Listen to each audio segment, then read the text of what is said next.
Anong masasabi mo sa movie? Ang ganda ng film, guys, no? Like, nagustuhan ko siya. Actually, nagulat ako na indie siya kasi yung content parang mainstream. Pero hindi pala siya. Hindi, actually nga, ang maganda sa film kasi nga, di ba, lesbian film siya. So, very rare tong mga lesbian films na talaga. Kasi, di ba, yung mga most of LGBTQ movies sa atin ay nagtatakal ng gay community. Pero this time, lesbians naman. So, magandang... Tsaka ang galing minsan lang tayo makakita ng LGBT na movie na wala masyadong sex scenes, ganyan. Mistigay nga yung kissing scene dito, parang kailangan pa nila i-shoot sa madilim, ganyan. Actually. Siguro I just find the plot so plain na I was waiting for something climactic to happen pero wala pa lang heavy iyak scenes, walang heavy tragedy na mangyari. So yun lang yun. Kasi wala masyadong plot twist or unexpected na something na inaantay ko. Tsaka medyo hindi malinaw yung part doon kung gano'n na sila katagal mag-best friend. Parang hindi masyado tayo nabigyan ng background about kung ano ba talaga sila before yung mga scenes na nangyari. Actually, totoo yun. Like, actually, parang for me, ang hinahanap ko kasi sa film, like, wala siya envisioning kung anong LGBTQ community in the future. Like, yung film, nagtackle lang sa current situation ng mga lesbians na mahirap sila mag-out, na nakakonfuse sila, ganyan, na discriminate sila sa society. So, hanggang dun lang. Parang walang solution para ma-solve yun, di ba? Parang, Siguro parang may certain scenes lang na they were strong, pero parang as a whole, wala siyang gaanong impact. Wala kang masyadong makukuha na ito yung message niya. actually. But it's good na it tackles the LGBT community situation right now.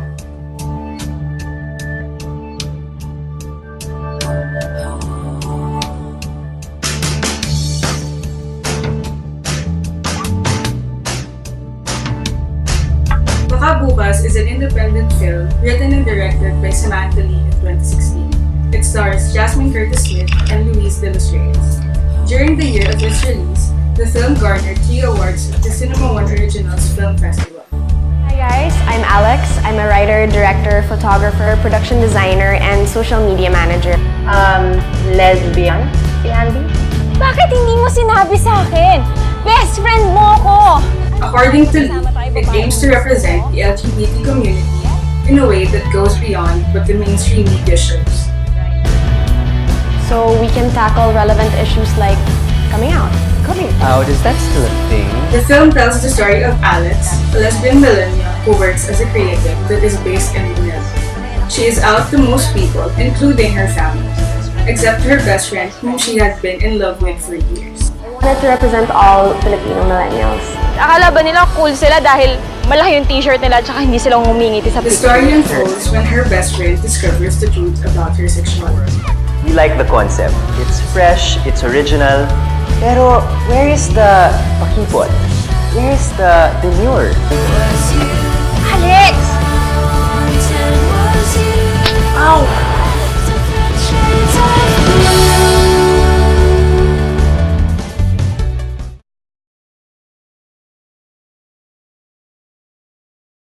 Sa panonood ng film, gusto kong i-point out yung concept ng heteronormativity at kung paano nila pinakita yun dun sa film. Heteronormativity, di ba, sinasabi dito na ang nirecognized gender lang ay male at female at yun lang yung standard gender na kapag yung gender mo ay hindi ka bilang dun sa dalawa, parang lumalabas na hindi ka normal, hindi ka pasok dun sa standard ng society.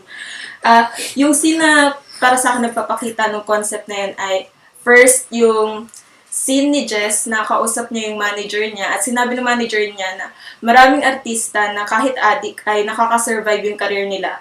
Pero kapag si Jess nalaman ng taong bayan na lesbian siya, hindi makakasurvive yung career niya. Yung next scene ay yung sa hospital na pinoint out ng nurse na may correction yung form nung pasyente kasi ang nakalagay na pangalan ng asawa niya ay babae din at yung pasyente ay babae din. So, in short, nasa same-sex relationship yung babae. Yung concept kasi ng heteronormativity, nare-reinforce siya sa society natin, lalo na sa Pilipinas na hindi pa legal sa atin ang same-sex relationship. So, lalong napapakita doon na mas normal sa lipunan na makita nila na ang babae ay kakasal sa lalaki at ang lalaki ay ikakasal naman sa babae. Dahil nga yun yung madalas makita natin sa society, parang nagkakaroon ng isipan ang mga tao, nagkakaroon ng heteronormative assumptions ang mga tao. Tulad nung ginawa nung nurse, nag-a-assume siya na since babae yung pangalan na nandun sa form, ina-assume niya na ang pangalan na lalabas na asawa ng babae ay lalaki dapat. At doon naman sa scene na si Jess ay kausap yung manager niya, parang pinapakita doon na kahit na addict nga kahit nga ang isang tao ay addict, ganyan, matatanggap pa rin siya ng lipunan dahil pasok siya dun sa sinet ng heteronormativity na standard na gender ng mga tao. At hindi pasok yung kay Jess kung sasabihin niya na lesbian siya. We all know that the common visual stereotypes sa mga lesbian dito sa Pilipinas ay yung mga nagsusuot ng mga panlalaking damit. Kumbaga yung mga cross-dresser. Sila yung mga nagpapagupit ng buhok in a crew cut style, flat top style, and etc. Usually, nagpapalaki din sila ng katawan. And in a relationship, sila din yung nagpa-play ng masculine role. And etong type of lesbian na ito yung kumbaga model ng Philippines, ay tinatawag na butch. And itong mga butch lesbian ay hindi nagsusuot ng dresses or nagwe-wear ng makeup. And kumbaga sila yung mga paman, brusko, barako. However, sa film, yung main protagonist natin na si Alex, hindi siya nagsusuot ng mga ganitong types. Kumbaga, binibreak na yung stereotype ng mga ganitong image ng lesbian sa Philippines. And yung ex-girlfriend niya si Kate ay nagwe-wear pa ng makeup and dresses. Kumbaga sila yung femininity nila ay in-emphasize, which is anti-parallel sa usual description natin ng lesbian dito sa Philippines. And nung nagkarelasyon na si Jess and Alex, makikita natin na walang nagpe-play ng masculine role sa kanila. And so, ito yung isa sa mga scene na nag-e-emphasize ng ganitong concept or idea ay yung kung saan nasa loob sila ng car, tapos sinabi ni Jess kay Alex na mairereto daw siya kay Kate na ex-boyfriend ni Jess. Tapos sinabi ni Alex, kay Jess na hindi daw into boys si Kate. So, ayun, sabi ni Jess na nagulat siya dahil hindi niya ina-expect na lesbian pala si Kate. Kasi hindi nga siya nananamit as lesbian. So, yun yung parang pinaka nagsa-summarize ng common Filipino stereotype natin. And so, after meaning nun, parang pinoportray niya or ginigive lang ng director to the audience na yung pagiging lesbian, hindi siya limited only sa appearance ng isang tao. So in the mainstream media, one of problem that has long been ignored is the portrayal of the sexuality of LGBTQ people in film, televisions, and other kind of media. And kasi this can be connected sa fact na yung homosexuality, it has been traditionally a taboo in our country. Dito sa film na ito, naipakita yung struggle ng LGBTQ people behind the camera. Siyempre, as an LGBT like Alex, she wanted to make a film or produce a film na pinapakita yung reality ng mga LGBT people. But then, yung mga producers, ayaw nilang pumayag kasi nga, baka daw hindi kumita, uso pa ba yun sa panahon ngayon. So, another thing na pinakita dito sa movie na struggle ng isang LGBT people is that nung kinausap nung manager ni Jess, si Alex, at sinabi sa kanya na pagka-addict, may mas chance na sumikat ka. Pero pag nalaman ng mga tao na isa kang lesbian, parang masisira na yung career mo. Kasi ganun yung parang sa country natin, mas hina-highlight ng mainstream media yung kung paano sila kikita, kung saan mas malaking pera. Instead na ipakita talaga yung reality na ay meron talagang mga lesbian na nag-exist, merong mga girls na they dress up na babaeng babae pero lesbian talaga sila. Dito sa film na to, pinakita ng director through Alex and Jess yung reality na nangyayari sa mga LGBT people behind the production. The film Baka Bukas somewhat presents an innovation in the Philippine filmmaking since it presents a new perspective in viewing LGBTQ community since it presents a dichotomy between women which are very confident in expressing themselves and those women who are yet to discover who they really are. It is different compared to other LGBTQ films in rendering the story aesthetically or visually since the story was rendered in a very picturesque, soft pastel manner which is very soothing visually. This is somewhat atypical to this kind of genre which usually renders the story in either dark or sad tones or in the other extreme, audacious, extravagant manner. This movie presents the content in soft manner aesthetically speaking. Another thing is that they presented the struggles of the LGBTQ people which belong to the higher class or the upper middle class, which is again very different relative to other indie films tackling about LGBT issue because other films presents their story alongside harsh realities such as poverty and that isang kahig isang tuka scenario or even prostitution.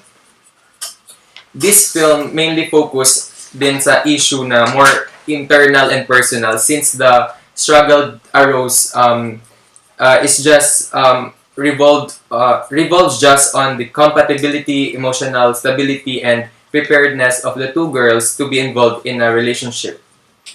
And in addition, what sets this film apart from other films is that makikita mo yung effort to sort of normalize the characters, presenting them as normal peoples which are very capable of reaching their dreams, which is very not similar to other films that presents LGBTQ people as either odd spectacles or struggled individuals in the low class of the society.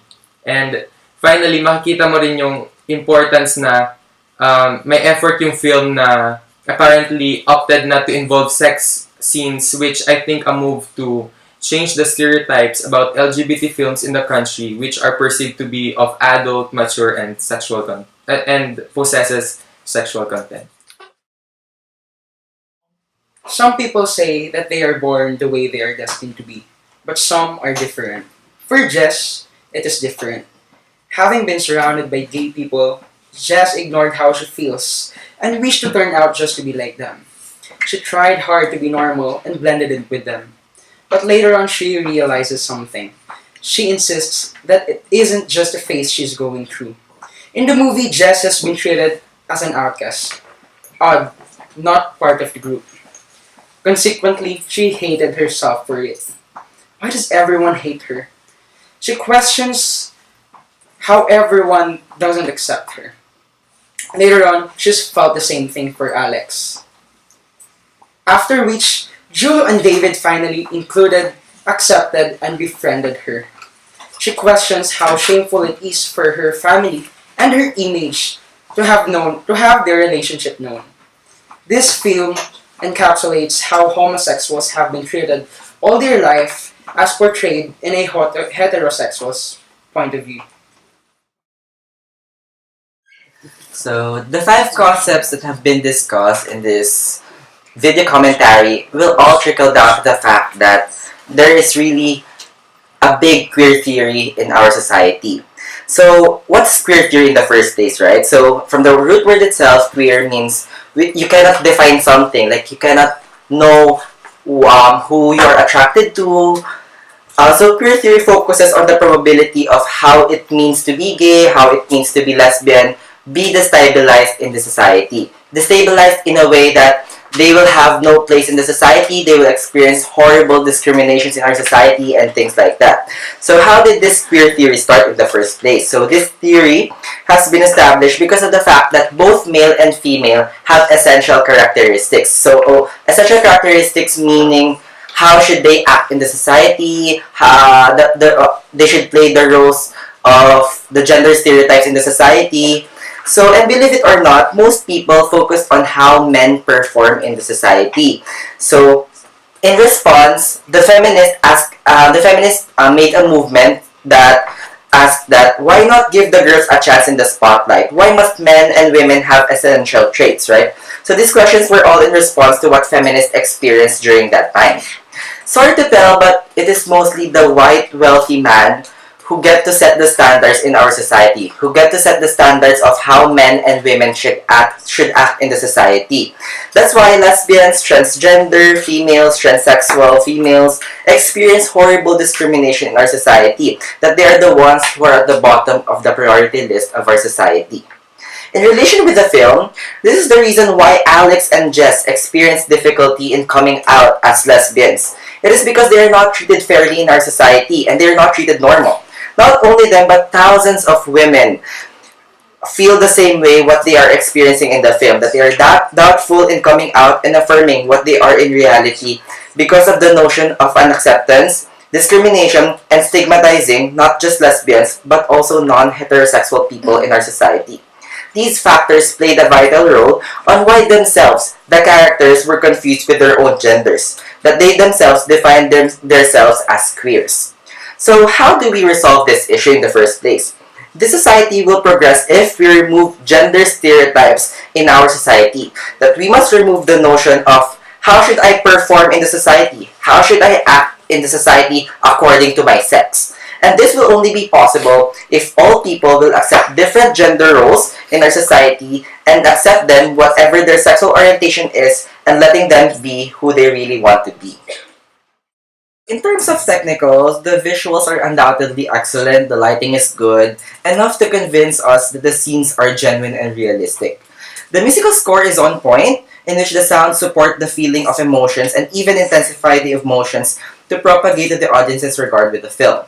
The settings, the production design are excellent in terms of depicting what is reality, what does it really look like in real life. The exchange of pickup lines was a bit mainstream for me already, that seemingly the movie was like a music video-ish. We mean to say that the film was in its momenta of depicting reality of the situation of LGBT, but this one I think was the one that was really out of place and not necessary. That's just for me. But what I really love in the film's technicalities is the silence between conversations they have. The silences were able to let the audience feel the emotions of the characters and intensify the scenes without having any verbal conversations. Just the body language they acted out really propagated in the audience's hearts. So that space between conversations wherein they are not saying something really meant a lot in terms of intensifying the emotions, the mood of the film and such. And that's why the emotions of the film really overflows and the audiences really felt it the way they acted on the film.